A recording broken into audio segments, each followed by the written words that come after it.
Mari kita lihat kitab Mazmur pasal 20 ayat 1 sampai ayat 10. Mazmur 20 ayat 1 sampai ayat yang ke-10. Bapak Ibu tulis di kolom komentar, saya siap terima firman Tuhan malam hari ini. Mazmur 20 ayat 1 sampai ayat yang ke-10. Untuk pemimpin biduan, Mazmur Daud. Kiranya Tuhan menjawab engkau pada waktu kesesakan. Kiranya nama Allah Yakub membentengi engkau. Kiranya dikirimnya bantuan kepadamu dari tempat kudus, dan disokongnya engkau dari Sion. Kiranya diingatnya segala korban persembahanmu, dan disukainya korban bakaranmu. Selah. Kiranya diberikannya kepadamu apa yang kau kehendaki, dan dijadikannya berhasil apa yang kau rancangkan. Kami mau bersorak-sorai tentang kemenanganmu, dan mengangkat panci-panci demi nama Allah kita. Kiranya Tuhan memenuhi segala permintaanmu. Ayat yang ke-6. Sekarang, aku tahu bahwa Tuhan memberi kemenangan kepada orang yang diurapinya, dan menjawabnya dari sorganya yang kudus, dengan kemenangan yang gilang gemilang oleh tangan kanannya. Orang ini memegahkan kereta, dan orang itu memegahkan kuda. Tetapi kita bermegah dalam nama Tuhan kita. Mereka rebah dan jatuh, tapi kita bangun berdiri dan tetap tegak. Ayat 10. Ya Tuhan, berikanlah kemenangan kepada raja. Jawablah kiranya kami pada waktu kami berseru. Bapak Ibu, coba kita lihat ayat yang ke-7. Dikatakan, sekarang aku tahu. Sudahkah Bapak Ibu tahu? Bahwa Tuhan memberi kemenangan kepada orang yang diurapinya, dan menjawabnya dari sorganya yang kudus, dengan kemenangan yang gilang gemilang oleh tangan kanannya. Iman dan ketaatan mendatangkan kemenangan. Ini merupakan doa mohon kemenangan bagi raja. Ini ditulis oleh Raja Daud. Dan ayat yang ke-7 dikatakan, sekarang aku tahu. Ketika Daud berdoa, Daud berkata, sekarang aku tahu bahwa Tuhan memberi kemenangan kepada orang yang diurapinya, dan menjawabnya dari sorga yang kudus. Ingat, jawaban datang dari Tuhan. Jawaban datang dari sorga yang kudus. Dan Alkitab berkata, dengan kemenangan yang gilang gemilang oleh tangan kanannya. Firman Allah berkata, kalau Bapak Ibu perhatikan, dalam kitab Yosua pasal 1 ayat yang kedua, bahwa Yosua dipilih Tuhan untuk memimpin bangsa Israel menggantikan Musa. Dan kita tahu bahwa Yosua itu adalah hambanya Musa. Yosua itu adalah abdinya Musa. Orang yang cuma hanya pegang tongkatnya Musa, orang yang cuci bajunya Musa, ngurusin Musa. Dia selama ini hanya membantu Musa. Tapi Yosua 1 ayat yang kedua, Alkitab berkata, hambaku Musa telah mati. Sebab itu bersiaplah sekarang, seberangilah sungai Yordan ini, engkau dan seluruh bangsa ini, menuju negeri yang akan kuberikan kepada mereka, kepada orang Israel itu. Bapak Ibu perhatikan baik-baik. Ketika seorang hamba Tuhan besar seperti Musa itu mati, maka Tuhan tidak memilih salah satu suku, salah satu kepala suku, tapi Tuhan memilih seorang abdi, seorang pembantu, yaitu Yosua, untuk menggantikan Musa. Tuhan tidak asal menyuruh Yosua, tapi ia menjanjikan kemenangan kepadanya. Bapak Ibu perhatikan ya, hambaku Musa telah mati, sebab itu bersiaplah sekarang, seberangilah sungai Yordan ini, engkau dan seluruh bangsa ini menuju negeri yang akan kuberikan kepada mereka, kepada orang Israel itu.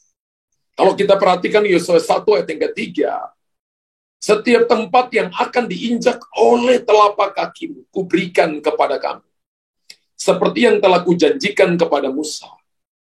Tuhan jamin ketika saudara dan saya dipilih oleh Tuhan, Tuhan janji kemenangan. Tapi bagian kita adalah bagian untuk tetap taat dan mau untuk apa? Mau untuk terus percaya kepada Tuhan. Tetap taat dan mau terus untuk percaya kepada Tuhan. Bapak Ibu perhatikan begini, bahwa ketika Yosua, dia tahu bahwa Tuhan memilih dia, bahwa setiap telapak kaki yang dia injak diberikan kepadanya sesuai dengan apa yang dijanjikan Tuhan kepada Musa, maka kemenangan yang dijanjikan Tuhan itu, Bapak Ibu lihat, apa yang dijanjikan Tuhan itu sesungguhnya belum diraih. Yosua belum melakukan apapun. Kalau kita lihat Yosua 1 itu sebenarnya adalah pasal di mana Tuhan baru memilih Yosua. Tapi Tuhan telah memberikan kepada dia janji-janji kemenangan. Kalau hari ini Anda dapat nubuatan, Anda dapat rema firman Tuhan, maka itu sebuah guidance, arahan, sebuah jaminan, sebuah garansi untuk Anda dan saya akan alami. Tapi Bapak Ibu tidak akan pernah alami semuanya itu kalau Bapak Ibu tidak datang dengan iman, tidak datang dengan ketaatan.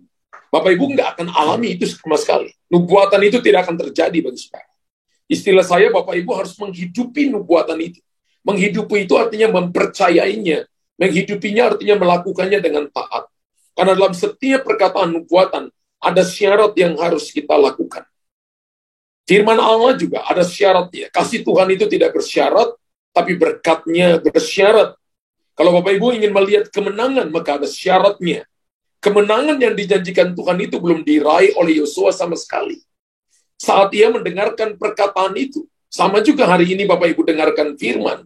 Bapak Ibu mungkin dalam pergumulan, dalam proses, dalam ujian kehidupan, Bapak Ibu sedang mengalami pintu-pintu yang tertutup.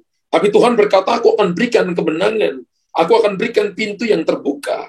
Aku akan membawa engkau melompati tembok-tembok. Engkau akan sampai dan engkau akan makan dari hasil bangsa-bangsa. Sedangkan engkau berkata bahwa tidak ada uang untuk bayar kartu kredit saja. Jatuh tempo membuat aku dak-dikduk.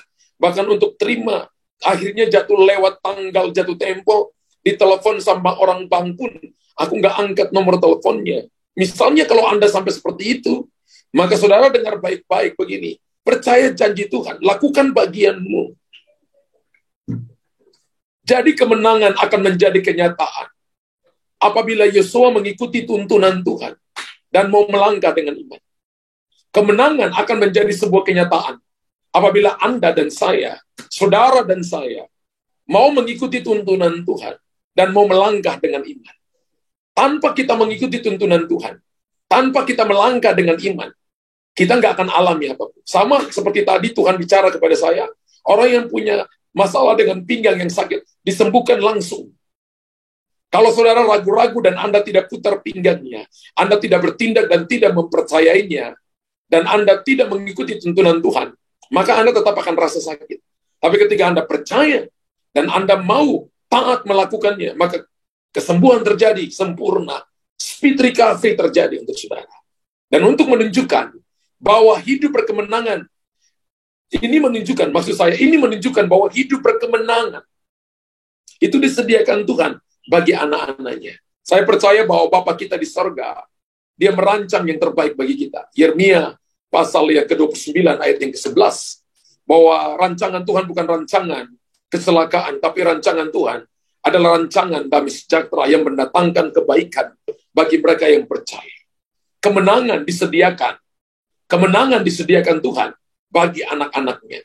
Rancangan damai sejahtera disediakan Tuhan bagi orang-orang yang menaruh harapan kepada Dia. Tuhan tidak pernah mengecewakan kita. Tuhan tidak pernah mengambil apapun daripada kita. Haleluya. Bapak Ibu tulis di kolom komentar. Tuhan menyediakan yang terbaik bagi saya. Amin. Hidup berkemenangan itu disediakan Tuhan bagi anak-anaknya. Tulis lagi di kolom komentar. Hidup berkemenangan disediakan Tuhan bagi saya.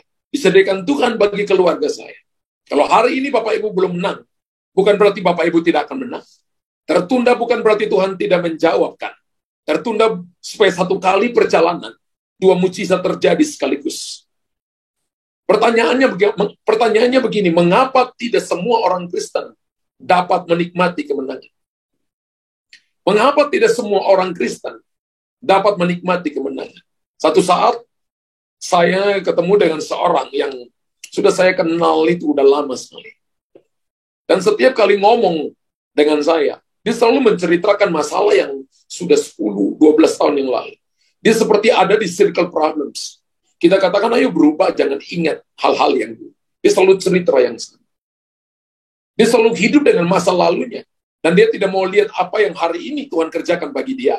Dan janji-janji Tuhan yang Tuhan berikan kepada dia di masa depan. Kalau hari ini Bapak Ibu dan saya punya masa lalu yang menakutkan, Anda punya trauma masa lalu, kehidupan kelam masa lalu, jangan tarik untuk zaman sekarang, apalagi kepada masa depan saudara dan saya. Mengapa tidak semua orang Kristen dapat menikmati kemenangan? Yang pertama, ketika saya renungkan itu adalah karena dia tidak tunduk kepada Tuhan dan tidak mengikuti cara-caranya. Bapak, Ibu, dan saya tidak akan bisa menikmati kemenangan yang Tuhan janjikan kepada kita karena kita tidak tunduk kepada Tuhan, tidak taat kepada Tuhan, dan tidak mengikuti cara-caranya. Ketika Bapak, Ibu, dan saya tidak taat kepada firman Allah, tidak melakukan firman Allah, dan tidak mengikuti cara-caranya, maka kita akan hidup seperti orang yang ketemu dengan saya. Dan dia setelah berapa tahun kemudian itu dia meninggal. Selalu bicara yang sama, problem yang sama. Sehingga akhirnya membuat pada waktu malam dia nggak bisa tidur. Pikirannya kesana kemari. Dan dia tidak mau mendapatkan firman Allah menjadi guidance bagi dia. Kalau Bapak Ibu tidak tunduk kepada firman Allah, karena tidak tunduk kepada Tuhan dan tidak mengikuti cara-caranya, kita tidak akan pernah mengalami kemenangan. Dan orang-orang dunia ini memiliki konsep. Bapak Ibu harus bedakan antara fiksi dan fakta. Fiksi itu adalah kita menceritakan hal-hal yang belum nyata.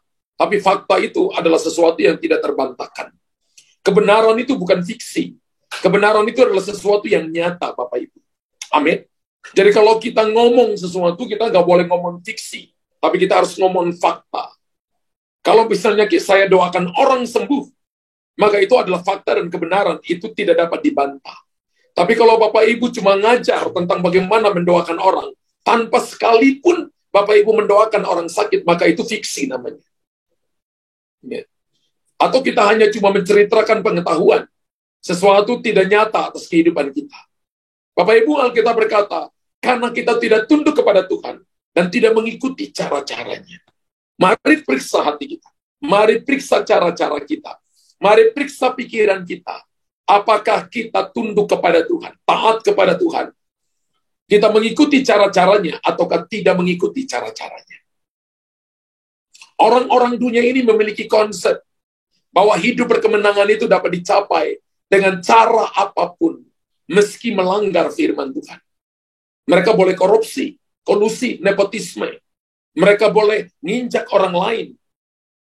Padahal harusnya orang itu yang dipromosi.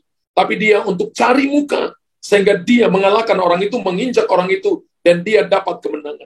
Hidup berkemenangan dapat dicapai dengan cara apapun. Meski itu melanggar firman Tuhan.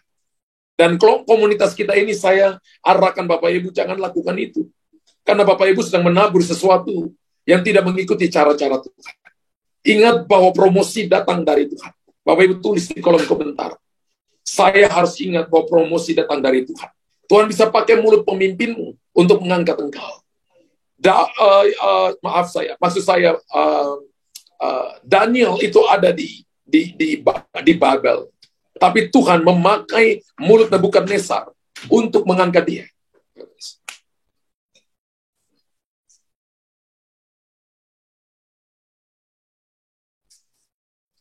Daniel ada di Babel, tapi Tuhan memakai mulut Nebukadnezar untuk mengangkat dia tinggi. Ingat bahwa promosi datang dari Tuhan. Tuhan bisa memakai Raja Mesir untuk mengangkat Yusuf. Tuhan juga bisa memakai saudara hari-hari ini. Mungkin Anda minoritas, tapi Tuhan bisa memakai para pemimpin mengangkat saudara. Hati raja-raja ada dalam tangan Tuhan seperti batang air yang akan ia alirkan kemana saja ia mau. Tapi Bapak Ibu harus tahu, orang-orang dunia memiliki konsep. Hidup berkemenangan itu dapat dicapai dengan cara apapun meski melanggar firman Tuhan. Mereka tidak berkata, aku tidak perlu tunduk kepada Tuhan. Tidak perlu mengikuti cara-cara Tuhan. Aku punya cara sendiri. Dan cara itu melanggar firman Tuhan. Bahkan mereka berkata, hidup berkemenangan. Itu berarti saya memiliki uang banyak. Hidup berkemenangan artinya saya berlimpah dengan materi. Bapak Ibu dan saya berlimpah dengan materi, boleh. Punya uang banyak, boleh. Punya kedudukan, boleh. Punya prestasi, boleh. Tapi yang tidak boleh adalah Bapak Ibu jadikan itu sebagai berhala. Tidak boleh mencintai uang lebih daripada mencintai Tuhan. Kalau Bapak Ibu mencintai uang, mencintai materi, mencintai kedudukan, prestasi, lebih daripada Tuhan, maka kita menghalalkan segala cara dan melanggar firman Tuhan. Akibatnya banyak orang nekat menempuh jalan yang salah. Atau melakukan cara-cara yang kotor. Cara-cara yang kotor itu seperti apa, Pastor? Mereka menipu orang lain. Mereka korupsi. Mereka menekan orang lain. Mereka bisnis narkoba. Sampai pergi ke gunung-gunung tertentu untuk mendapatkan jimat atau dukun. Mendengarkan perkataan dukun paranormal untuk mendapatkan kekayaan secara instan. Tapi saya beritahukan, orang-orang seperti ini ujungnya menuju kepada mal. Ujungnya menuju kepada mal. Bapak Ibu dengar baik-baik. Bahwa orang yang tidak berkemenangan, tidak tunduk, tidak taat kepada Tuhan. Dan tidak mengikuti cara-caranya. Haleluya. Dan saya percaya itu bukan kita. Itu bukan saudara. Satu waktu, saya punya teman, seorang yang bisnisman. Dan dia bersaksi bahwa dia sedang punya problem dengan bisnisnya, dengan masalah keuangannya. Kemudian pada waktu itu kita berdoa. Setelah beberapa bulan, kurang lebih 6 bulan atau 7 bulan, saya ketemu lagi dan saya tanya, bagaimana bisnismu? Dan dia katakan, sekarang jalan. Dan saya katakan, waktu kamu cerita kepada saya dulu itu kan, keadaannya parah sekali, cepat sekali kamu dipulihkan. Dan dia katakan begini, Pastor, saya berdoa tapi Tuhan belum jawab saya. Lalu apa yang Anda lakukan? Saya pergi ke satu tempat, dan tempat itu nama sebuah gunung, dan saya sampai di sana, saya membayar dengan sejumlah uang, kemudian akhirnya saya dikasih sesuatu, dan akhirnya itu membuat bisnis saya jalan kembali. Saya lihat dia dari ujung kepala sampai ujung kaki, dan saya katakan gini, kamu takut Tuhan? Dia katakan iya. Kamu cinta Tuhan? Dia katakan iya. Tapi kenapa kamu pergi ke paranormal? Dia katakan, karena saya sudah berdoa tapi Tuhan lama jawab doa saya. Katanya dia, Tuhan lama jawab doa dia. Dan saya katakan, saya temukan dalam Alkitab, orang yang berdoa tidak akan pernah dipermalukan. Karena menurut Matius pasal 7 ayat yang ke-7, barang siapa meminta mendapatkan, barang siapa mengetok baginya pintu dibukakan. Barang siapa mencari, maka dia meminta, dia menerima, mencari dan mendapatkan. Dia diam. Dan saya katakan ini, ketika Anda memakai paranormal, memakai dukun-dukun, cara-cara yang tidak normal, satu saat nanti bisnismu akan kalang kabut. 3 tahun kemudian, saya dengar bahwa bisnisnya kolaps. Dia stres. Dia nggak mau lagi ke gereja. Saya katakan kepada Bapak Ibu, ada banyak orang nekat menempuh jalan yang salah. Menempuh jalan yang kotor. Mereka nipu orang lain, korupsi. Mereka menekan orang lemah, bisnis narkoba, pergi ke gunung-gunung tertentu, andalkan dukun paranormal demi mendapatkan kekayaan secara instan. Namun, saya beritakan ujungnya menuju kepada maut. Saya ingatkan Bapak Ibu, hati-hati. Ingat ketaatan kepada Tuhan. Menurut perintah Tuhan, taat kepada Tuhan, Anda nggak akan rugi sama sekali. Mengikuti cara-caranya apa yang dikatakan firman Tuhan, Bapak Ibu nggak rugi. Tapi Bapak Ibu satu waktu nanti akan diberkati secara limpah. Saya satu waktu ketemu seorang teman, dia bergumul dengan pekerjaan yang bisnisnya. Pekerjaannya diambil oleh orang lain. Harusnya dia diberkati, tapi diambil oleh orang lain. Dia datang, dia nangis ketika saya pergi ke kotanya, dia nangis. Dan dia berkata, Pastor doain saya. Saya katakan, ayo kita doa sepakat sama-sama. Kita doa sama-sama. 1 tahun kemudian, saya kembali ke tempat itu dan saya lihat mukanya sumringah. Saya tanya gini, apa yang kamu alami? Dia katakan, ketika saya sepakat dengan pastor berdoa, 5-6 bulan kemudian, saya dikasih pekerjaan yang baru. Tidak besar, pastor, mulai dengan kecil. Tapi saya setia lakukan. Dan saya bersama dengan istri, mau tetap datang cari Tuhan. Mau percaya setiap perkataan firman yang disampaikan. Kami juga mengampuni orang yang mengambil pekerjaan kami, yang menipu kami. Dan kami lupakan semua itu. Sekalipun itu nggak enak di hati, tapi kami lupakan. Dan sekarang ini, kami bersaksi bahwa kami diberkati, dipulihkan oleh Tuhan. Dari dua kesaksian ini, Bapak Ibu lihat, ada orang yang terus bersalah di dalam keputusan-keputusan yang diambil. Tapi ada orang yang dirugikan. Ada orang yang punya problem di dalam bisnis pekerjaannya, tapi dia mau mengampuni dan melupakan. Dan Tuhan membuka jalan dan memulihkan pekerjaannya. Hari ini saya dengar dia diberkati Tuhan dengan luar biasa. Hari ini saya dengar bahwa Tuhan membuka jalan-jalan yang baru bagi dia. Dia ditolong oleh Tuhan. Ada masalah ya, tapi dia berkata, kami sudah tahu jalan keluar. Kami mau taat dan mengikuti cara-cara Tuhan. Wow. Berapa banyak Bapak Ibu yang mau itu terjadi dalam hidup saudara? Pilihannya ada pada kita. Hal yang pertama itu Tuhan mau. Saudara dan saya adalah dikatakan tidak, orang yang tidak menikmati kemenangan adalah mereka tidak tunduk kepada Tuhan dan tidak mengikuti cara-caranya. Tapi saya percaya Anda adalah orang yang mau taat dan mengikuti cara-caranya Tuhan. Hal yang kedua adalah sebaliknya, konsep kemenangan menurut Alkitab adalah hasil yang kita raih karena Tuhan melakukannya untuk kita. Satu waktu kalau Anda diberkati, Anda harus tahu karena Tuhan yang lakukan untuk kita. Satu waktu kalau Tuhan promosi kita, kalau Tuhan angkat kita, kalau Anda dan saya bisa dipakai mendoakan orang-orang sembuh, kalau Anda dan saya bisa dipakai untuk bicara dan orang bertobat, itu karena Tuhan yang melakukan bagi kita. Kita ini cuma alat pilihan dalam tangan Tuhan. Hasil yang kita raih karena Tuhan melakukannya untuk kita. Jadi ketaatan dan saudara dan saya ketaatan dan percaya kita kepada Tuhan itu menjadi sebuah sarana untuk Tuhan melakukan perkara-perkara besar bagi kita. Katakan amin. Kemenangan adalah hasil dari ketaatan. Tulis di kolom komentar Bapak Ibu. Kemenangan saya adalah hasil dari ketaatan. Ada orang yang tidak taat kepada orang tua. Ada anak-anak yang tidak taat kepada orang tua. Dan Bapak Ibu bisa lihat apakah orang itu berhasil? No. Tidak. Entah dia sudah bertobat atau belum, entah dia Kristen atau non-Kristen. Bapak Ibu perhatikan saja. Anak-anak yang tidak taat kepada orang tua, apakah dia beroleh kemenangan? Mungkin Bapak Ibu dapati bahwa dia punya uang banyak, tapi dia nggak memiliki yang namanya freedom, kehidupan yang bebas, tidak ada intimidasi. Dia memiliki banyak hal yang betul-betul mengerikan dalam hidupnya. Saya percaya bahwa kemenangan adalah hasil dari ketaatan.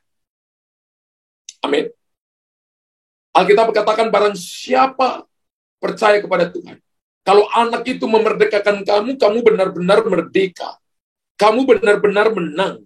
Kemenangan itu hasil dari ketaatan. Ketika Yesus taat sampai mati, itu kemenangan besar. Dia mati untuk dosa saudara, dan dia tebus kita daripada segala belenggu dosa, membeli kita dari hukum maut, hukum kemiskinan, hukum kelemahan, dan memberikan kepada kita kekayaan, kelimpahan, kekuatan, dan memberikan kepada kita keselamatan dan damai sejahteranya. Kemenangan itu adalah hasil dari ketaatan. Dan ketika Yosua taat melakukan apa yang diperintahkan Tuhan kepadanya, seorang hamba diangkat menjadi pemimpin besar. Bapak Ibu kalau menjadi orang besar di hadapan Tuhan, belajar untuk taat. Ketika Bapak Ibu kerja di kantor, belajar taat kepada bosmu. Ketika Bapak Ibu melayani dalam sebuah gereja, Bapak Ibu yang melayani dalam sebuah gereja lokal, ada gembalanya di situ. Belajar taat Bapak Ibu. Karena Bapak Ibu akan diberkati oleh Tuhan. Jujur, saya udah 30 tahun melayani dan saya lihat orang-orang yang memberontak dan orang-orang yang taat, hidup mereka berbeda seperti langit dan bumi. Yang taat semakin diberkati. Ada orang katakan bodoh banget, tapi saya lihat dia tetap diberkati oleh Tuhan. Karena dia tetap taat kepada pemimpinnya. Karena barang siapa melanggar pemimpinnya, melawan pemimpinnya, dia melawan Tuhan. Karena otoritas diberikan kepada orang tua, otoritas diberikan kepada bosmu, otoritas juga diberikan kepada gembalamu, kepada pemimpinmu. Siapa yang melanggar itu berarti melawan Tuhan. Ketika Yosua taat melakukan apa yang diperintahkan Tuhan, maka dia diberkati oleh Tuhan. Dia dibesarkan namanya. Yosua 1 ayat 6 sampai ayat yang ke-8. Kuatkan dan teguhkan hatimu, sebab engkaulah yang akan memimpin bangsa ini. memiliki negeri yang kujanjikan dengan bersumpah kepada nenek moyang mereka untuk diberikan kepada mereka. Hanya kuatkan dan teguhkan hati. Dengan sungguh-sungguh, bertindaklah hati-hati sesuai dengan seluruh hukum yang telah diperintahkan kepadamu oleh hambaku Musa. Janganlah menyimpang ke kanan atau ke kiri, supaya engkau beruntung kemanapun engkau pergi. Ayat yang ke-8, janganlah engkau lupa memperkatakan kitab Taurat ini, tetapi renungkanlah itu siang saja karena malam terlalu lelah, gitu. Tidak kan? Tapi siang dan malam, supaya engkau bertindak hati-hati, sesuai dengan segala yang tertulis di dalamnya. Sebab dengan demikian perjalananmu akan prosper, dan engkau akan mengalami a good success. Engkau akan beruntung. Kata beruntung dalam terjemahan Alkitab King James dipakai kata a good success. Berhasil dipakai kata prosper. Prosper itu bukan pas-pasan. Air dalam gelas itu kaya, penuh. Tapi itu bukan prosper. Yang namanya prosper itu adalah kemasannya dibuka, kemudian dipindahkan ke wadah yang lain, itu namanya prosper. Jadi kalau Bapak, Ibu, dan saya hanya punya banyak, tapi Anda tidak pernah memberi, Anda bukan prosper. Anda kaya, iya. Orang puji Anda kaya, iya. Tapi Anda belum prosper. Tapi Tuhan berkata ketika Bapak, Ibu taat melakukan, memperhatikan firman Allah, taat melakukan, percaya kepada firman Allah, maka perjalananmu akan berhasil.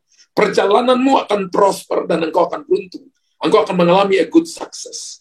Ada orang di dunia yang good pekerjaannya, tapi belum tentu a good success. Tapi Bapak, Ibu, dan saya, ketika Anda taat, Anda percaya, maka kita akan mengalami yang namanya a good success dan prosper. Apa saja yang dibuatnya menjadi berhasil dan beruntung. Menjadi prosper dan menjadi a good success. Wow, itu janji Tuhan, Bapak Ibu. Berapa banyak yang mau? Saya juga mau. Berapa banyak yang mau mengalami prosper? Berapa banyak yang mau mengalami keberuntungan? Itu dikasih Tuhan kepada kita. Berapa banyak Bapak Ibu yang mau? Bapak Ibu tulis di kolom komentar, saya mau prosper dan saya mau mengalami keberuntungan dalam Tuhan. Kenapa? Itu terjadinya kapan, saudara? Hasil yang kita raih karena Tuhan melakukan untuk kita. Hidup ini adalah tentang Tuhan melakukan untuk kita. Bapak Ibu harus ingat begini. Kehidupan Kristen adalah hidup penuh perjuangan. Betul? Anda berjuang. Rasanya waktu pertama kali terima Yesus, kelihatannya 1-2 tahun itu enak, minta apa saja dapat. Tapi ketika masuk 3 tahun, rasanya bergumulnya panjang. Anda telah melewati masa kanak-kanak. Waktu anak-anak itu ketika nyanyi, ketika nangis maksud saya, langsung mama papa diambil, susu datang, tinggal nangis, ganti popok. Tapi ketika Anda udah dewasa, Anda bikin sendiri. Anda cari sendiri. Anda harus berharap kepada Tuhan. Dimurnikan iman saudara. Ingat, kehidupan kekristenan adalah hidup penuh perjuangan. Tidak ada yang instan. Kalau orang berkata, oh kalau ikut Yesus, semuanya pasti akan... No. Tidak ada yang instan. Butuh perjuangan, butuh ketaatan, butuh Anda punya iman. Tapi percayalah, bahwa Tuhan akan menyertai kita. Tuhan janji menyertai kita. Dan memberikan jaminan kemenangan kepada orang-orang yang berjuang. Alkitab katakan kita ada dalam gelanggang pertandingan. Kata pertandingan itu diterjemahkan dengan struggle. Yang kedua itu adalah run, lari. Larinya kita bukan lari sprint, Bapak Ibu. Lari kita adalah lari maraton. Maka Bapak Ibu harus atur nafas yang baik, fisik yang kuat. Karena kita larinya lari maraton. Amin. Hari ini beberapa kita sedang lari maraton. Dan Tuhan mau fisik kita kuat. Rohani kita harus kuat. Harus dengar firman Tuhan. Taat dan percaya kepada Tuhan. Dan Anda akan melihat perkara-perkara besar. Ulangan 20 ayat yang keempat berkata, sebab Tuhan Allahmu dialah yang akan berjalan menyertai kamu untuk berperang melawan musuh. Dengan maksud memberikan kemenangan kepadamu. Wow. Ulangan 20 ayat yang keempat. Ulangan 20 ayat yang keempat, bukan Yosua 1 ayat 7. Sebab Tuhan Allahmu, dialah yang berjalan menyertai kamu. Untuk berperang bagimu, melawan musuhmu. Dengan maksud memberikan kemenangan kepadamu. Haleluya. Amin. Ternyata Tuhan menyertai kita di dalam pergumulan. dalam perjuangan. Tuhan menyertai kita dalam keadaan-keadaan yang sulit untuk memberikan kemenangan kepada kita. Hari ini kalau Bapak Ibu sedang hadapi keadaan sulit, keadaan-keadaan yang tidak menyenangkan, percayalah bahwa hasil akhir itu di tangan Tuhan. Mari mencari Tuhan setiap waktu. Karena orang yang senantiasa mengandalkan Tuhan, hidupnya pasti berhasil dan mengalami berkat-berkat Tuhan yang pasti. Berapa banyak Bapak Ibu yang percaya, saya mau alami itu. Saya mau mengalami berkat-berkat Tuhan yang pasti, karena saya mengandalkan Tuhan. Saya mau taat kepada Tuhan dan percaya kepada Tuhan. Tulis di kolom komentar, saya mau alami itu dalam hidup saya. Puji Tuhan. Tuhan Yesus memberkati saudara. Haleluya. Haleluya. Saya percaya malam hari ini Anda diberkati oleh Tuhan. Yang diberkati oleh Tuhan, Bapak Ibu tulis di kolom komentar. Puji Tuhan, malam ini saya diberkati oleh Tuhan. Bapa di sorga, hamba sudah selesai menyampaikan. Dan aku percaya firman itu akan menembus hati umatmu dan tertanam, terukir dalam setiap hati. Sehingga umatmu menjadi umat yang taat, melakukan prinsip-prinsip kebenaran. Sehingga mereka menjadi orang yang diberkati oleh Tuhan. Menjadi orang yang akan melihat kemenangan. Masalah mereka alami, persoalan mereka alami. Tapi Tuhan ada bersama-sama dengan mereka. Kamu berdoa dalam nama Yesus. Kekuatan Tuhan berikan kepada mereka. Anugerah Tuhan berikan kepada mereka. Berkati mereka yang hari ini menulis pokok-pokok